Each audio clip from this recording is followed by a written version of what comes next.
Do any of you have a like a kindergarten teacher in your family? You know what this is? This is Quiet Coyote. And when you see Quiet Coyote, you respond with another Quiet Coyote. You're very, very quiet. Good morning, everyone. So good to see you. For those of you who were here last week, we got rid of 2023, and we're all ready for 2024. And here we are, first Sunday of 2024. Glad to be with you all. Welcome to the Unitarian Universalists of Transylvania County. We are so glad to have you here. This is a wonderful chance for us to remember why we're here. And I'll read to you. Our mission is to support individual spiritual journeys and to promote social, economic, and environmental justice. We have so many things going on. We saw the slides scrolling. We're not announcing things out loud anymore, except that I do want to point out Wonderful Wednesday is this Wednesday, and if the sign-up sheet is still on the countertop, this is your last chance to sign up for Wonderful Wednesday's dinner. You do not have to sign up to come hear the sheriff speak at 6:30, but we like to know how many people are coming to the dinner. That's why we have the sign-ups when we do these. Wonderful Wednesday is a chance to come share a meal together and then an interesting presentation or music. I also want to be sure that we welcome our special musician. Welcome back, Julie Berger. So glad to have you with us. Some people are recognizing you. This is good. And a lovely chance to start the new year with a special music. I'm glad. Later, when we come to the offering time, we'll take a little extra time and talk about our special collection of this month. But we'll skip until that point. And Jill, you good? All right, we'll do that then. We have candles of joys and sorrows this morning. And I was trying to see if we had something in particular. We have a few here. Check the pulpit as well. The pulpit is empty. But we do have one note here from Gary and Wendy. They have a joy of a new granddaughter, Esther, who joins the family of their son Ben, daughter-in-law Leah, and 3-year-old grandson Reuben in Philadelphia. Congratulations! Candle for that. I would like to light a candle for those in Japan who are suffering losses through the earthquake, both to their property or to the, last time I looked, 110 people who died New Year's in the earthquake in Japan. Are there other candles? Yes, Katie. I have a joy. I am very glad and I'm happy to see members of the community back who have been sick with the crud the last week or so. So lots are going around and good to see faces back here in our congregation. So Katie's saying glad to see people who are back in the congregation and also worried about those who are suffering from the crud that's going around. So. Yeah, whichever version. Yeah. We had a candle for you too, not just announcing you, but a candle for you, Julie Berger, be in here. A light for you. Others? Yes, Rick.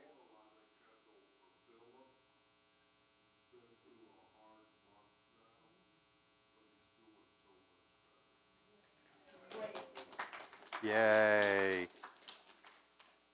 Thank you, Rick, for the candle for Philip, who's been through a hard time health-wise. Very good to see you here. Glad to hear that things might be getting better. Yeah. What? You're pulling these out of your hat? Yes, I am. Okay. Julie Berger is thrilled to be here to share her original song, and she wishes David could be here with us, but he is struggling with some health concerns that are causing chronic pain, and she asks that we pray for him. You have any other hidden messages? No. Oh, okay. Kevin, what's up? Prayer for Israel and Palestine. Yeah, prayer, candle prayer for Israel and Palestine.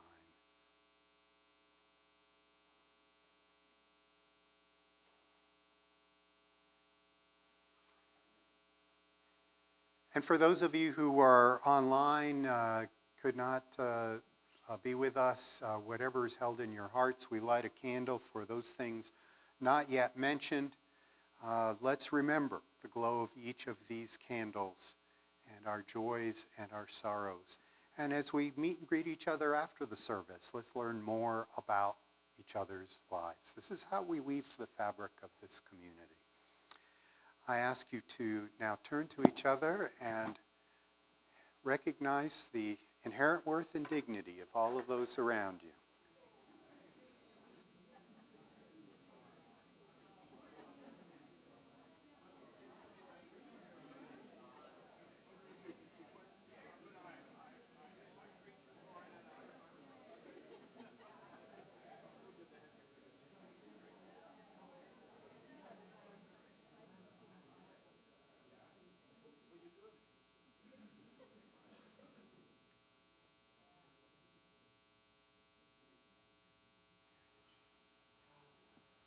I leave it to you, Gypsy.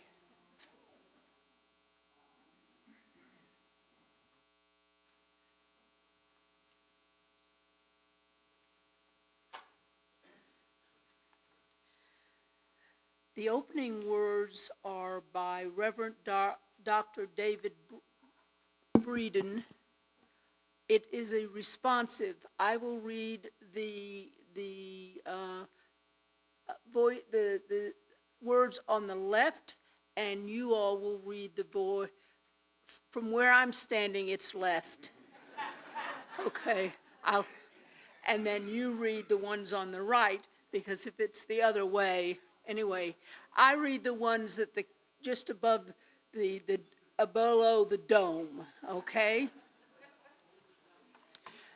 Buildings speak, not in voices of stone, but in the hum of conversation, of flesh and bone gathering.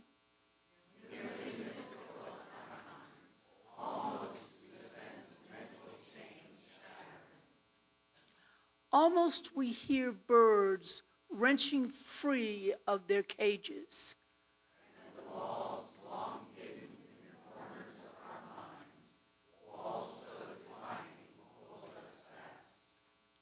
Until together our voices rise, trust blooming.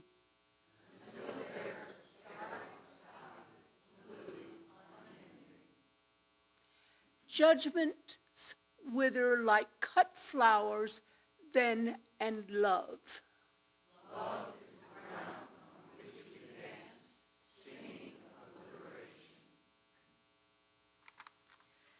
If you all will now stand as you're able to sing the opening hymn, 1008, When Our Heart is in a Holy Place.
Our chalice lighting are words of Maureen Killerun, and they are in unison. In hard times, let us look first to the response of love in the midst of challenge. May our challenge flame bear witness to the inherent worth and dignity of every human being. In the midst of uncertainty, may our chalice be beacon of encouragement, that our values may guide our choices. And that's first.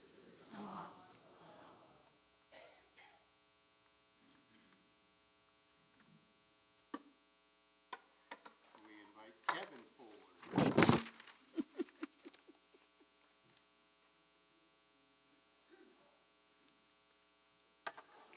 Good morning. So good to see all of you here. This month, our theme is liberating love. And so our book today is going to be one that talks about liberating love. If you wonder what exactly is liberating love, I like to look at it as something that draws us together, something that helps us look beyond ourselves to doing something greater for the group, for the community, something that helps us get over our fears so that we can live fully together.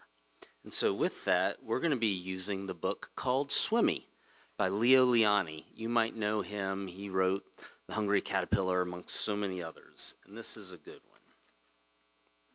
Swimmy. A happy school of little red fish lived in a corner of the sea somewhere. They were all red. Only one of them was as black as a mussel shell. He swam faster than his brothers and sisters. His name was Swimmy.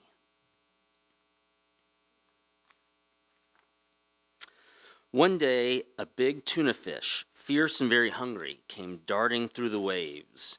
In one gulp, he swallowed all the little red fish. Only Swimmy escaped. He swam away in the deep, wet world. He was scared, he was lonely, and very sad.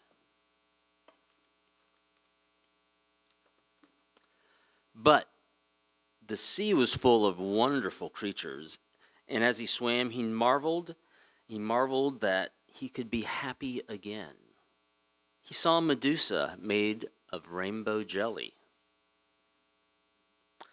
He saw a lobster who walked like a water-moving machine. Strange fish pulled by an invisible thread. A forest of seaweed growing from sugar candy rocks. And an eel whose tail was almost too far away to remember. And sea anemones who looked like pink palm trees swaying in the wind. Then, hidden in the dark shade of rocks and weeds, he saw a school of little fish, just like his own. Let's go and swim and play and see things, he said happily to them. We can't, said the little red fish. The big fish will come and eat us all. But you just can't lie there, said Swimmy. We must think of something. Swimmy thought and thought and thought. Then suddenly said, I have it. We're all going to swim together like the biggest fish in the sea. He taught them to swim close together, each in his or her own place. And when they had learned to swim like one giant fish, Hill said, and I'll be the eye. And so they swam in the cool morning water and in the midday sun and chased the big fish away. See, this is a fun, cute little book, but it speaks to the fact that we can all feel alone in the world. We can all feel lonely. And even though he was alone, Swimmy found beautiful things in the ocean. He found a reason to keep going. And then he met others who were scared also. And he found that collectively they could be greater than just any one single fish, and they could face the fears in their life. And that's what is liberating about love. We can come together to face what we fear and make it better for all. And with that, would one of my, I think I left the children's candle back in the classroom. So what we'll do, Jack's gonna run get it. Thank you, Jack. But we will light the children's candle, and then we'll use the clicker, and then we'll sing the kids out.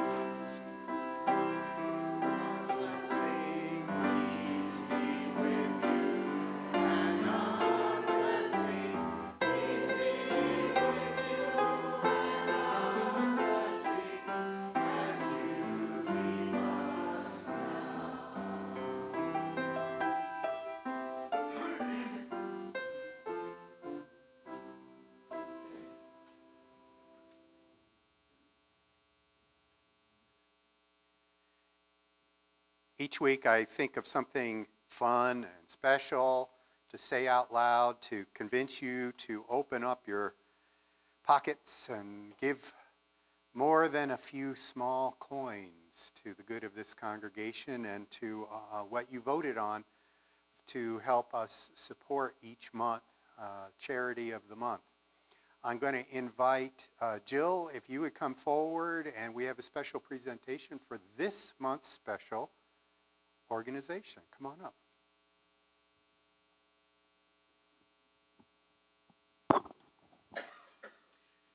Good morning, everybody. I actually invited a guest to come, and the guest is Yvette Brooks, who is the executive director of Through the Trees.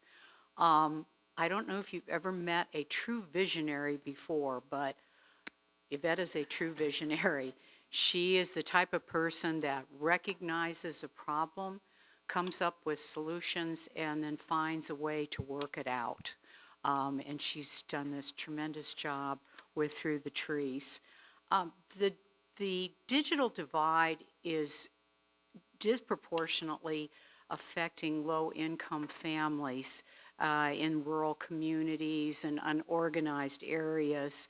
And this became increasingly pronounced during the pandemic. Yvette and I worked together at SAFE, and during that time, she began to realize what a serious problem it was when children were being without the needed technology that they had to have to work at home. And this is when let's see, I'm trying to say the days where they had to stay at home. The cyber learning days became cyber learning months, and eventually about a year and a half of cyber learning. And those who lived in areas that there was no reception, etc., were really affected tremendously by this. And with only limited access to technology and the internet, most families struggled in those areas. The mission of Through the Trees is dedicated to helping everyone in the county to have access to reliable internet and affordable technology. The focus is on providing internet and devices to low-income households, and money donated to this organization provides support for many rural people in our county. Our goal is to empower individuals with the skills and the knowledge they need to participate in our digital world. If you've not been to Upscale Tech, you need to get out there. And it is an electronics thrift store where donated devices are securely refurbished, wiped, and repurposed for distribution to those in need. And these qualifying households are sold through our store to provide funding for efforts. Our electronic refurbishing program allows them to match donated devices to individuals as needed. So we have a little video, which I think will show you a lot more, that was created by Yvette and her daughter Alora, which I think you'll enjoy. And I will say that she's going to hang around for a few minutes after the service. So if you have questions, please, ask her. My job is, I am the, what am I? I'm the computer input, okay? And don't ask me questions, okay?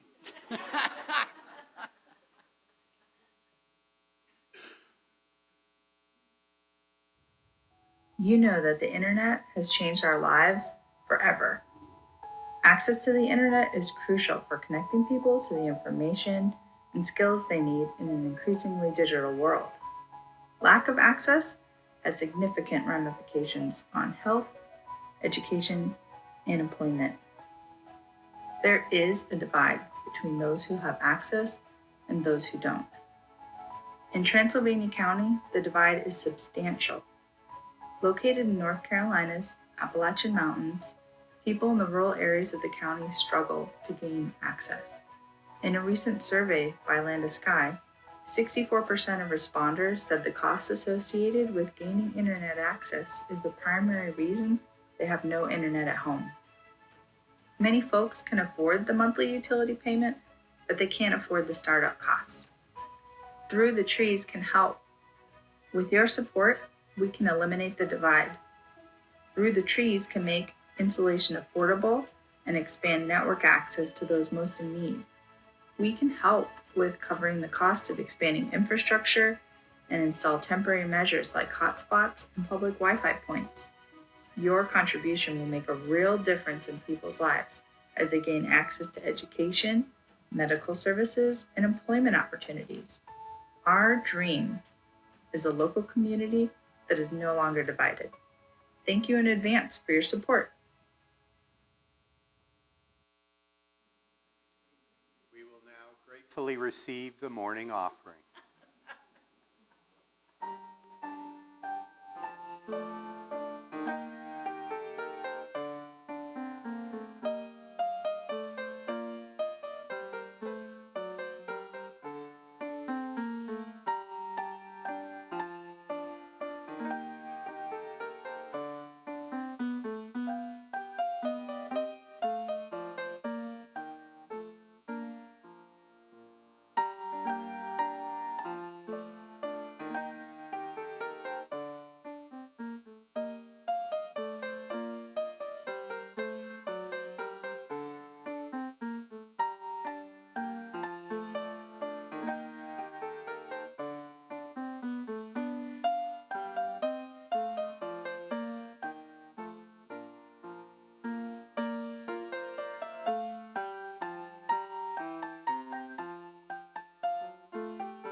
Thank you, Joanna. Thank you, Bonnie. What is given in love, we receive with great joy, and we say, thank you.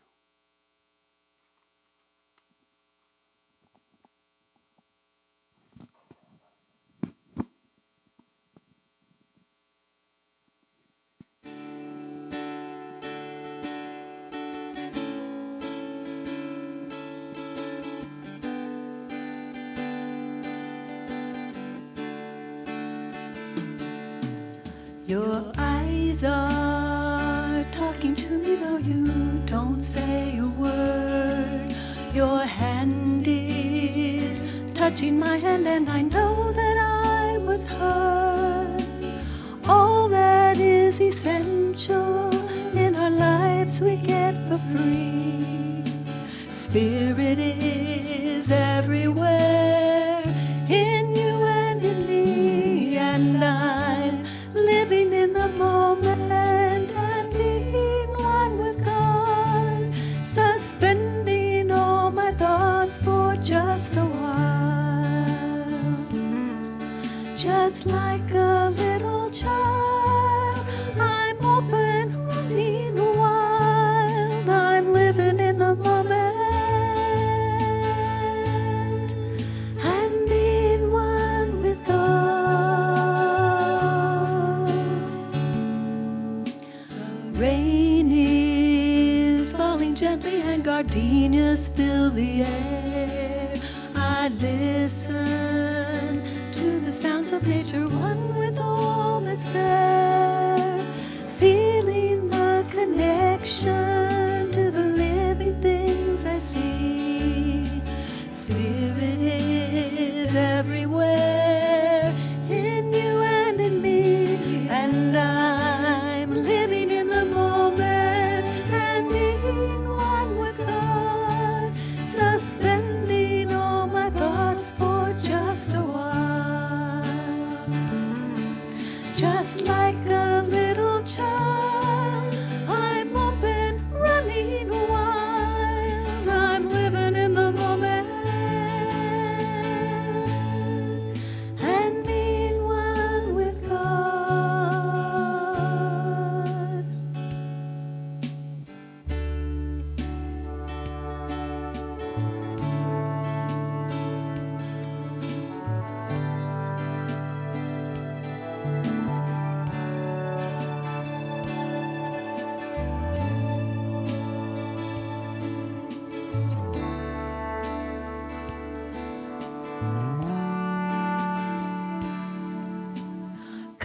Colors on the canvas when together start to glow. Melodies are swirling in my mind and now they flow. I'm dancing to a rhythm, repeating endlessly. Spirit is everywhere in you and in me, and I'm living in the moment and being one with God, suspending all my thoughts for just a while. Just like a little child, I'm open, running wild. I'm living in the moment, just living in the moment. I'm living in the moment and being one with God. Ooh.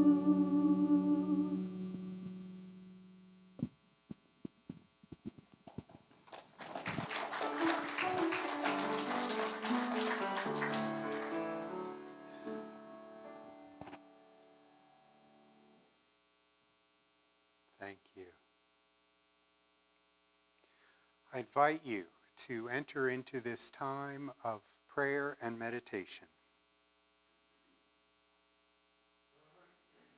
Spirit of love and life, we gather on this first Sunday of the new year with things held in our hearts, the love of those around us, the wonder and the joy of life the beauty of nature.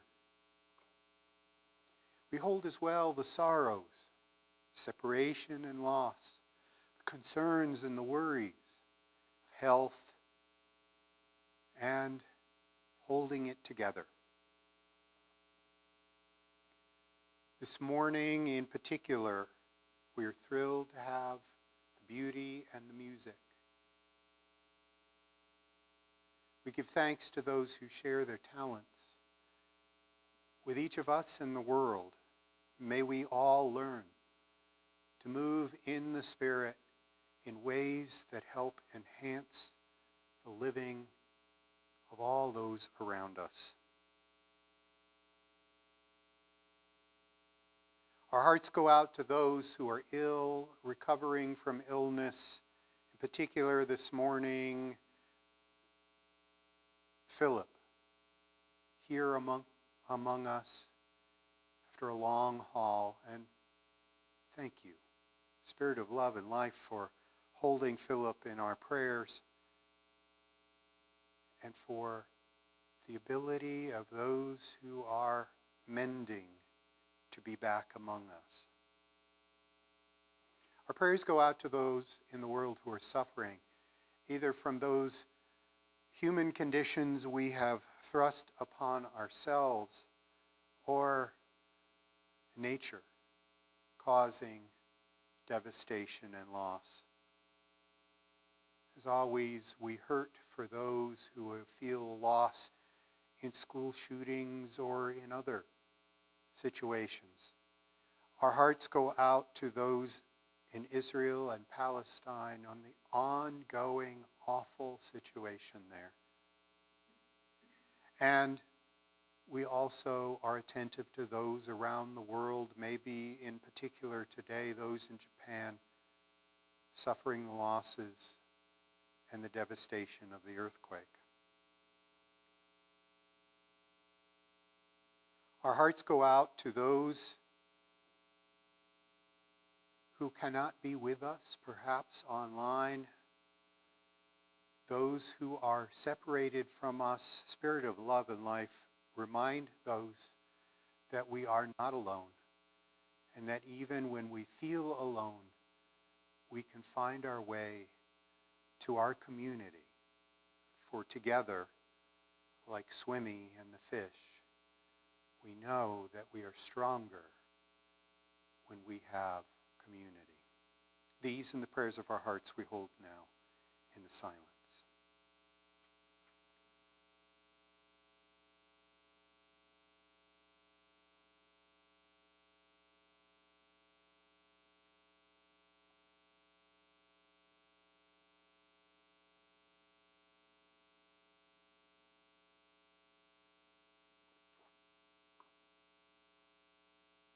In the names of all those known and unknown, remembered and forgotten, in the names of all the helpers of humankind, we say, Amen, blessed be.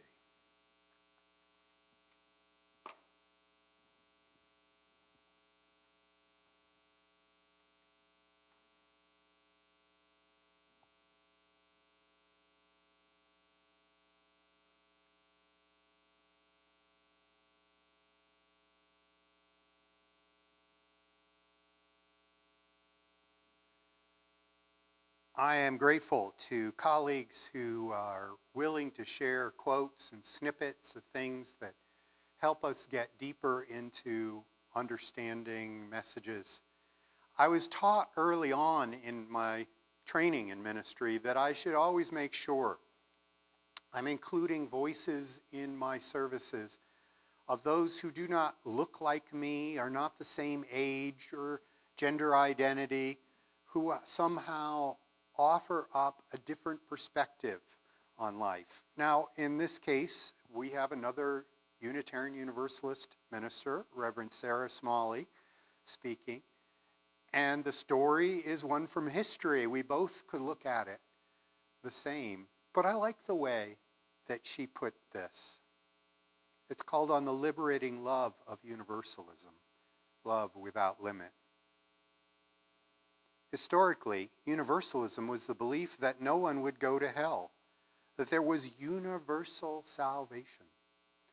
Love was that powerful, more powerful than death. This freed our universalist ancestors to stop worrying about the afterlife and instead work to bring heaven to earth. It was up to us to replicate the eternal fractal of the afterlife here on earth. I wouldn't have come up with that word. The eternal fractal of the afterlife here on earth. There's a great story about Hosea Ballou, a major theologian of the early 19th century Universalism. He was traveling through the New Hampshire hills with a Baptist preacher, and they were arguing theology as they traveled. And at one point, the Baptist looked over and said, "Brother Ballou, if I were a Universalist and feared not the fires of hell, I would hit you over the head, steal your horse and saddle, and ride away, and I would still go to heaven." Hosea Ballou looked over at him and said, "If you were a Universalist, the idea would not occur to you."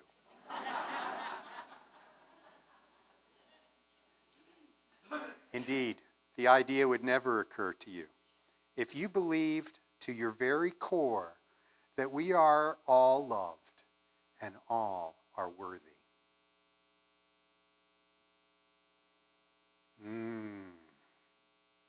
So I'm going to be telling you part of what got me onto transitioning in this new year to this topic is our Soul Matters packet. For those of you who are the 40 more people who get it online, you maybe are studying the packet already at home. But this is on liberating love and this month, and we're looking into it. And I am so grounded in our movement that universalism comes to mind first. I grew up in a largely atheistic, humanistic congregation, and I wasn't very Bible-based in what was taught to me. But I was taught through just the water we were swimming in, that we as human beings could choose right from wrong, and it was up to us to do the right thing. And that we were to operate with the golden rule and love. Now, an article I read that came out during the holidays was talking about the formation of new congregations. I think this was in Religion News online. It was talking about the formation of new congregations that were trying to reach people who were falling away from their established, growing up faiths. People who were the nuns, none of the above, check the box religiously.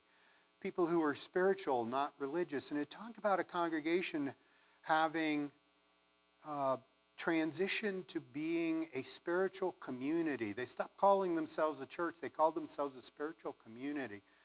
And they have a big church building with a steeple and everything. That they had been a New Start evangelical church at one point in their time. And their minister helped them transition into being this different thing. This different thing was for people to come, no matter what their backgrounds and the way they thought about religion, that they could come and follow religion as they wished. And they could do so without any particular dogma being forced upon them. And they wrote about this fascinating new idea of a church doing this way. And there in the comments, somebody said, "Well, it sounds like you're talking about Unitarian Universalism. Why does the author even mention all the UU churches that are out there that have been doing this for so long?" What freed us up to do this was in part by saying we were no longer stuck in hours on Sunday hearing about how we were all going to hell, because we were being taught throughout the centuries that everybody was included in love. And because we were all included with love, we were freed up from the idea that we were going to be punished eternally. Now, I think some of you may have noticed I put this old leather-bound book here on the altar. Some of you are thinking, aha, that looks like a very old, well-used Bible. It could have been, but it's not. I'll put my iPad there, not that it's a holy iPad, but this with its marbled inset pages and cotton linen is an original history of the religious denominations at present existing in the United States, containing an authentic account of their rise, progress, statistics, and doctrines, written expressly for the work by eminent theological professors, ministers, and lay members of the representative denominations, projected, compiled, and arranged by I. Daniel Rupp of Lancaster, Pennsylvania, author of Der Martyrer Gerechheit, etc., published in Philadelphia by J.Y. Humphreys, Harrisburg, Clyde, and Williams, 1844. And, of course, a title page in 1844 was exactly that long. Yeah. Alphabetically, you can tell by my bookmarks, where does universalism fall?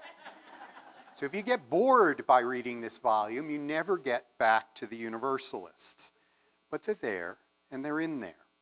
And one of the things that I wanted to point out, because the article of that I read that was talking about this wild new church in Georgia, outside of Atlanta, that was getting all these folks who were spiritual, not religious in them, they talked about the fact that they were trying to meet the needs of ex-evangelicals.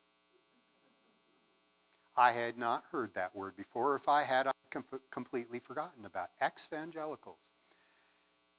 The Universalists of days of yore were, in fact, evangelical about what they were preaching about. So I'm going to give you, from 1844 language, a little bit of what universalism was being based on biblical proofs of universalism. Now, for some of you, this is where you check what you're going to buy at Ingles after church on your phone. Or you're going to do something else. But for some of you, if you're ex-evangelicals yourself, if you are bound to Christian doctrines that make it hard to stretch into the universal love ideas, if you're from some tradition in which you say, I'm glad to learn from Reverend Bob on whatever he wants to say, and if he's reading from proof texts from the Bible, this is a good thing on Sunday morning. So here we go. This is on the Universalist by the Reverend A.B. Grosh of Utica, New York. Such is the general and approved name of that denomination of Christians which is distinguished for believing that God will finally save all of humankind from sin and death and make all intelligences holy and happy, and through the mediation of Jesus Christ, the Savior of the world. Anciently, believers in this sentiment were called by its opposers merciful doctors. Never heard that one. And at a later day, hell redemptionists and restorationers. That sounds like something you'd see on TV of people who buy old furniture.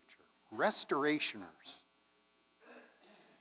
Within a few years past, efforts have been made to create a distinction among them by classifying them as restorationists and ultra-universalists. But the denomination itself, though composed of all classes, thus attempted to be distinguished and divided off, claims for itself the sole name of Universalist and disclaims any other distinctive title to which to be designated. The great general sentiment of the final universal salvation of all moral beings from sin and death. I don't know if they meant moral beings or mortal beings, but it says moral here. Moral beings from sin and death in which this denomination is united, and which by it's extinguished, is termed universalism, or sometimes by the varying phraseology, the Abrahamic faith. Because it's the gospel that was declared to Abraham, or sometimes the restitution, or the restitution of things, etc. But the reader may have as full information of this denomination, its faith. I will say, first and second, And third, the brief summary of the general views. Now, you can tell this is a long-winded chapter by a universalist. But I was interested to hear that it was in the story, he said the Abrahamic faith and all, that it was dating back to Adam and the serpent. That the scripture said that after bruising man's heel, that the serpent should then have his head bruised by the woman's seed. This is Genesis 3:15. I told you I was going to do some biblical grounding for the idea of universalism. Some of you are looking like, what? What? Just pull out your app on your phone and look it up. So, the bruised heel was something. Do you believe you would die from a bruised heel? No, there's some Greek myth about being stabbed in the heel, but a bruised heel, not so much. Okay. But then if you have the serpent with its head bruised, do you think that dies? If you're doing it well, yes. If you have lived in the country, yes. All right. By the seed of Eve. Okay. By the woman's seed. So a descendant of Eve will then vanquish the serpent. Okay, skip ahead. Skip ahead to Hebrews 2:14 or 1 John 3:8 and 1 Corinthians 15:57. You get the idea. It's biblically grounded. The ultimate elimination and ultimate destruction of evil, and therefore all of humanity's salvation, and what Paul called the gospel, was that all the nations, all the families, all the kindreds of the earth will be blessed, all of them. And this was through the story of Jesus. Where did the story of Jesus come from? Well, I will deviate from the 1844 version. Sorry, don't blame it on this minister. The idea of why did we need Jesus? Some folks, in looking at the Bible, said that the tester, and that's really a translation, the tester, or Satan, talked to God and said, maybe Lot is only a good follower of you because Lot is having a really wealthy, healthy life. So God, whisper, whisper, whisper, why don't you see if Lot would stay loyal to you as God if you take away his good life? And little by little, God did that and made Lot's life miserable. And at no time did Lot give up on God. And then God realized that the tester had tricked him. I use him because that's the way God was referred to. But could be her, but I'm male, I'm not going to say that she was tricked. I'll say he was tricked. All right. So God was tricked, and God decided there had to be a way, after doing that miserable thing to Lot, the suffering, had to show, like Lot's kids all died. So I will show through the death of my child my love for everyone, and I will undo what I was tricked into doing by the tester.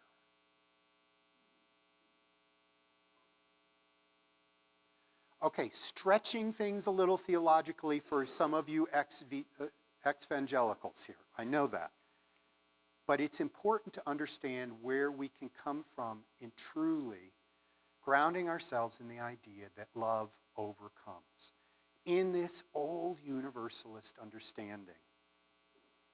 Did you know that even though we're a covenantal religion as Unitarian Universalists, we don't have a creed, there was a profession of faith, the Winchester Profession of Faith from like 1803, way, way back.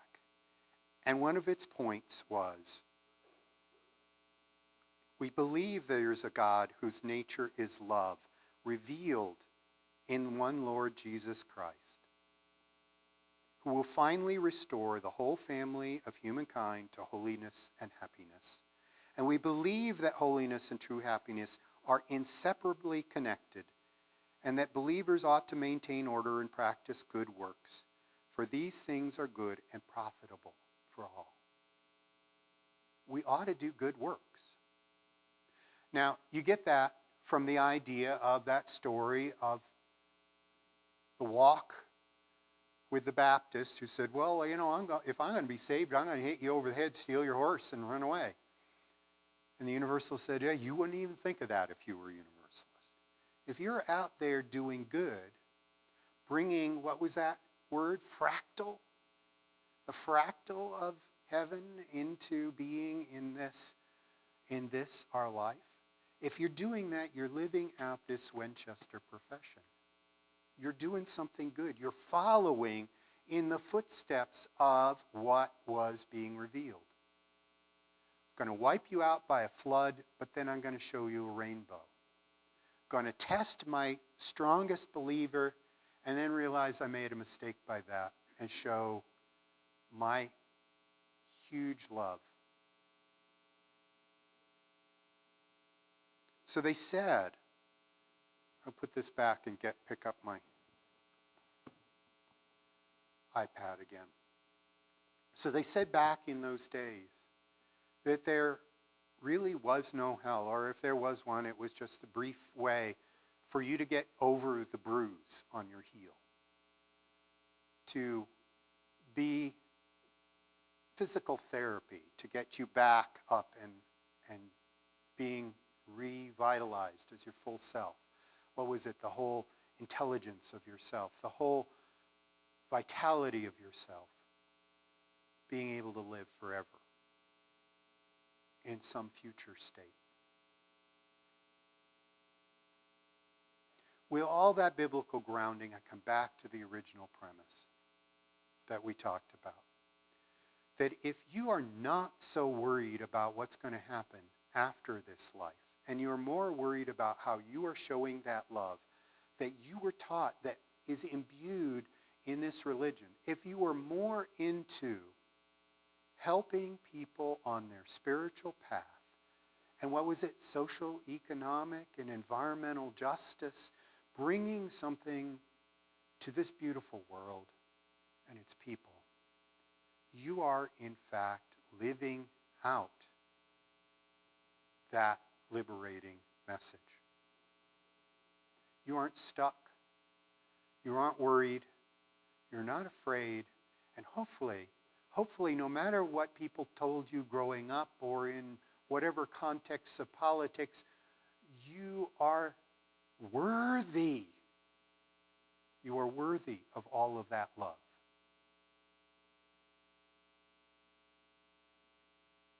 It's said that we have quite a gospel to preach if we wanted to do it this way. We could, in fact, go out there and convert huge hordes of folks to the idea that they are loved. Totally. In the most broad way, in the most all-encompassing way. And that being all loved and being able to be healed in love, we have the template of how to live our lives. It is liberating. It is wonderful. It is real. I feel like I'm the luckiest person in this county in being able to be in a place in which I can stand here and say, we're about love. How we can stand here and say, it doesn't matter what creed you came from or none at all. We're all about love. That it's not about loving you out of who you are, but reminding you you are loved for who you are.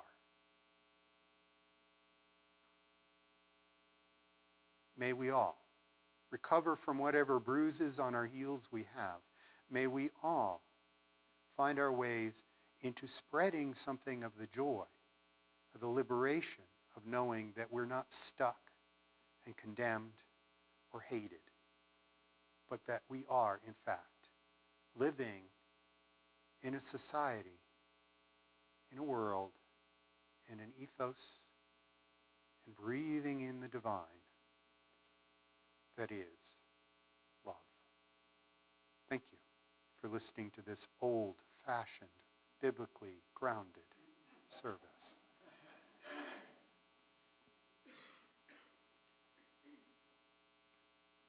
Because we are unlikely to be tested in heaven, I would like us to be tested here on earth by singing a song about love. And it's a song that is in our Teal hymn book. And if you read the words in the hymn book, you're going to get it wrong. It's called Answering the Call of Love. Jason Sheldon wrote it in 2004, and it used to be called Standing on the Side of Love. And then people said, but wait, what?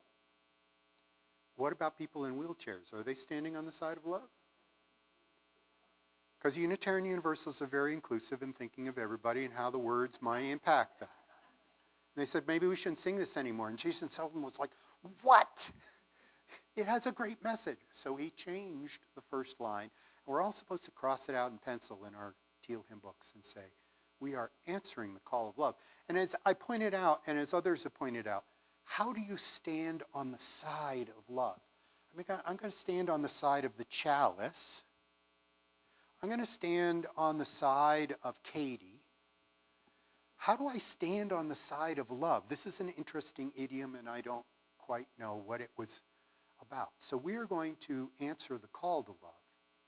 And we're going to do it in a syncopated way, just like the first one, in which you weren't supposed to sing on the first beat, and some of you did anyway. I heard you. And I have been told by John I had better sing this loudly because it's a challenge. I invite you to rise as you're willing and able and sing Answering the Call of Love.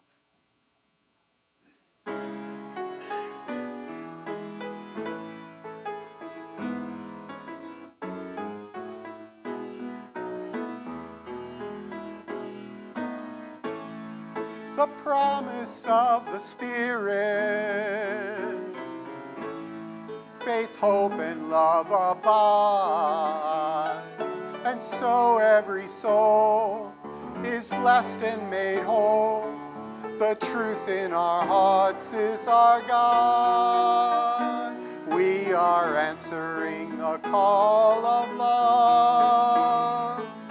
Hands joined together as hearts beat as one, emboldened by faith, we dare to proclaim, we are answering the call of love.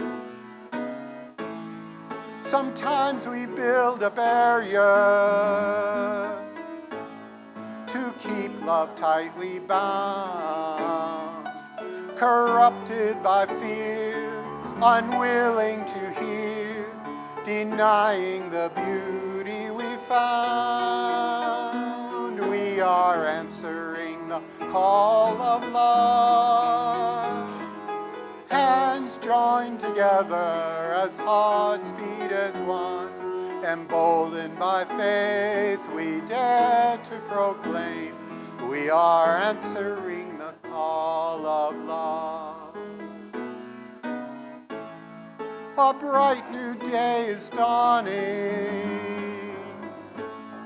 when love will not divide. Reflections of grace in every embrace, fulfilling the vision divine. We are answering the call of love. Hands joined together as hearts beat as one. Emboldened by faith, we dare to proclaim we are answering the call of love. We are answering the call of love.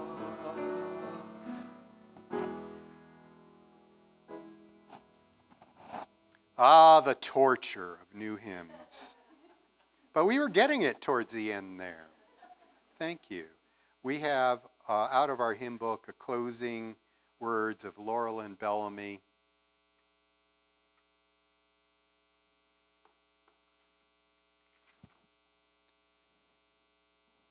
If here you have found freedom, take it with you into the world. If you have found comfort, go and share it with others. If you have dreamed dreams, help one another that they may come true. If you have known love, give some back to a bruised and hurting world. Go in peace. Amen. Blessed be.